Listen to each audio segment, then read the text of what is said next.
Hi, I'm Bob. I'm here today with you in this balmy December day here at the Lake of the Ozarks, and I'm here on one of our newest boats, just came in.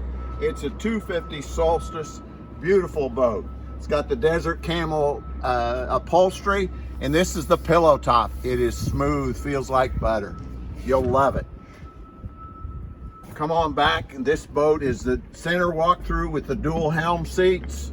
It's got a 9-inch Simrad graph as well as the vessel view, which allows you to get all your information here on your gauges as well as your Simrad, your navigation.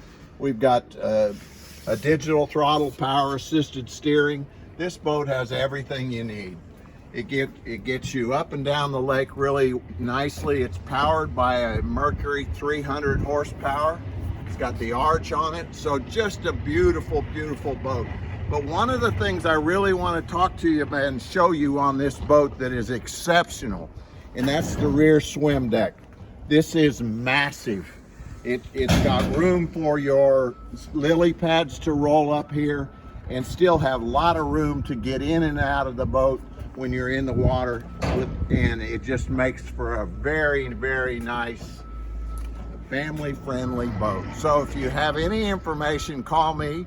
My name's Bobby Fresh, and I'm also known as the Toon Man. So give me a call, 573-606-3212.